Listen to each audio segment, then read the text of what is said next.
Perkenalkan, saya Muhammad Rafsanjani dan teman saya Muhammad Zulfikar. ya.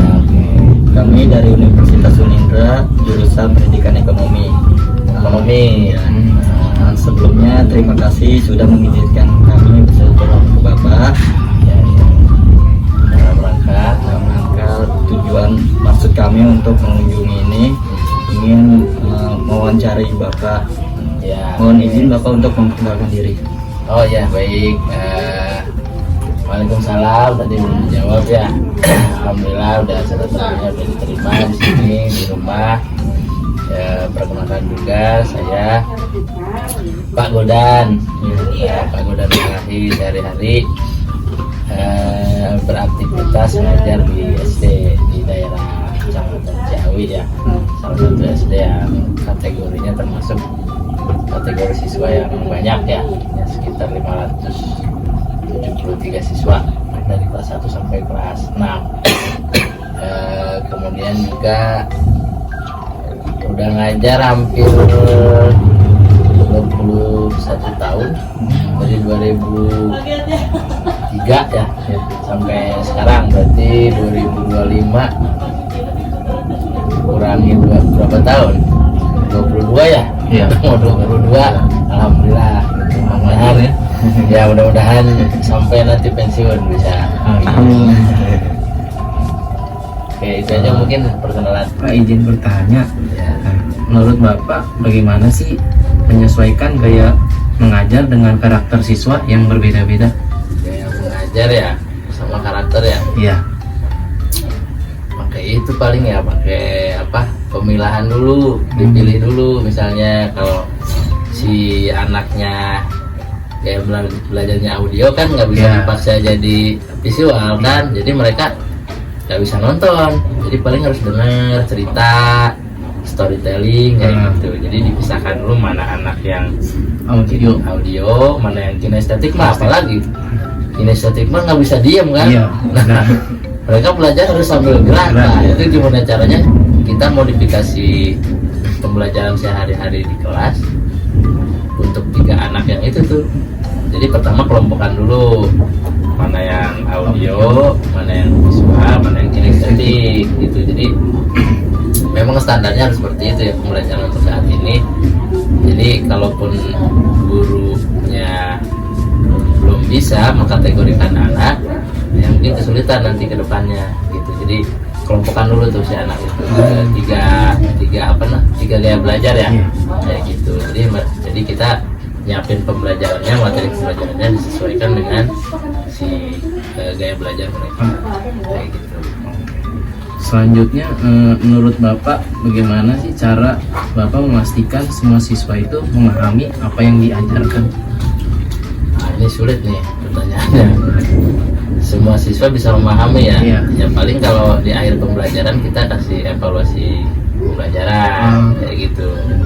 Nah, kan kalau pakai evaluasi pembelajaran macam-macam kan, ada yang tertulis, ada yang pakai rubrik kayak gitu. Kalau yang tertulis paling kasih soal dari pembelajaran, misalnya berapa persen mereka nih mampu menyerap mampu menyerap pembelajaran hari itu, tujuan pembelajarannya tercapai apa enggak gitu. Paling yang pertama pakai lembar evaluasi gitu. Ini kan dinilai sama kita. Kalau misalnya nilainya di bawah KKM berarti kan kurang daya serap pembelajaran hari itu.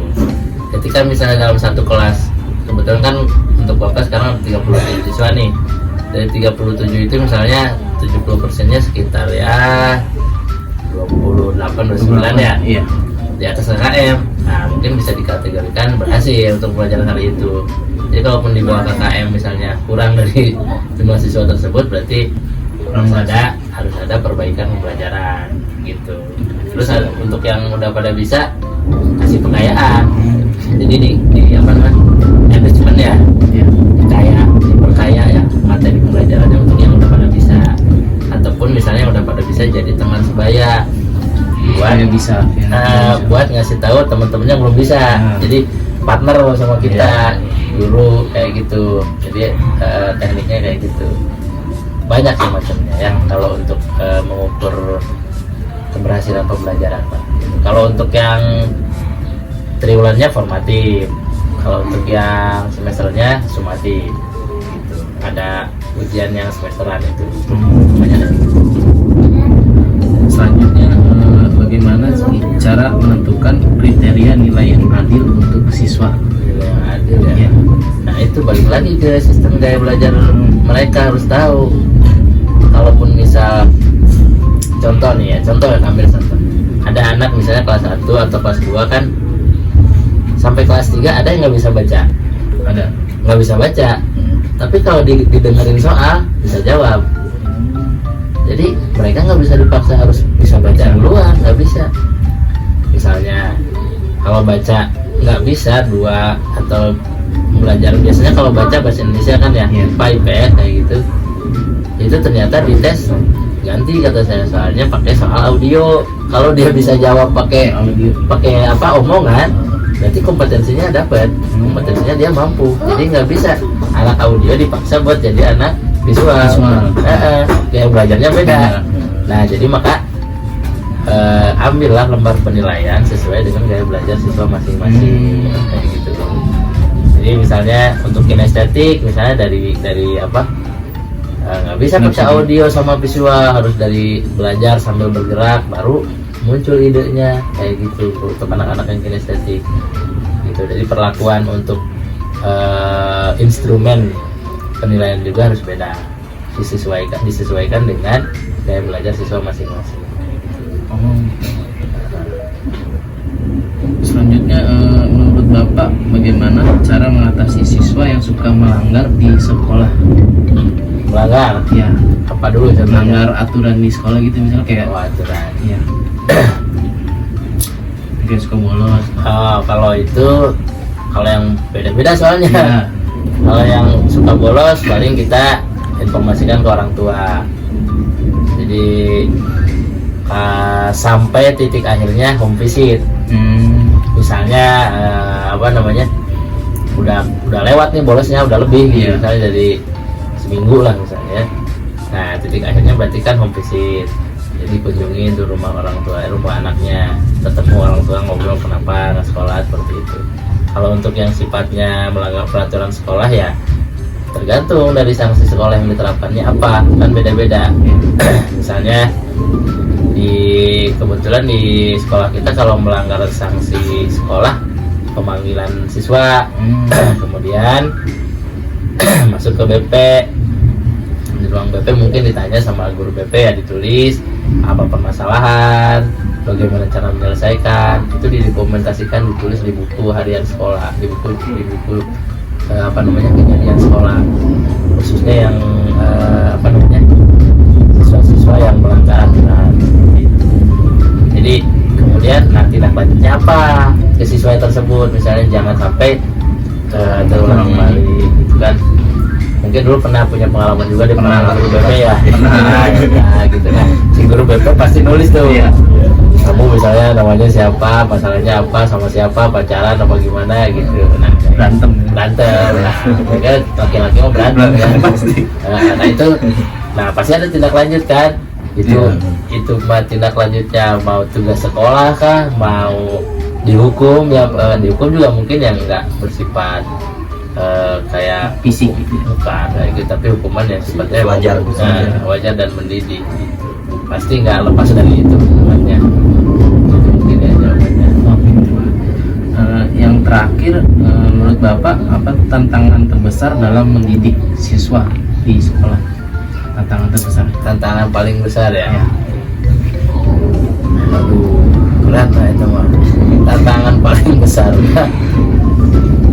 Terus terang sampai sekarang tantangan paling besar itu belum pernah ngajar kelas 1. Nah, jadi tantangan paling besar Bapak nih dari tahun ke tahun kan dikasih tugasnya kelas tinggi terus 4, 5, 6. Nah, tantangan paling besar belum pernah ngajar kelas 1. Nah, yang buat Bapak ya. Nggak tahu mungkin guru yang lain beda jawabannya. Kalau Bapak pribadi, tantangan paling besarnya adalah belum pernah dikasih ngajar kelas 1. Gimana itu tantangannya? Karena beda. Mereka anak kelas 1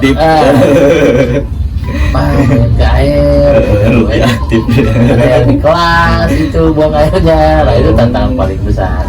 Belum pernah megang anak. Jadi kalau untuk kelas yang tinggi mungkin ya insya Allah ya, karena memang sehari-hari sudah dihadapkan dengan siswa yang seperti itu. Tapi untuk kelas bawah belum. Itu tantangan paling besar di sekolah ya. Kalau tantangan paling besar secara global, secara umum ya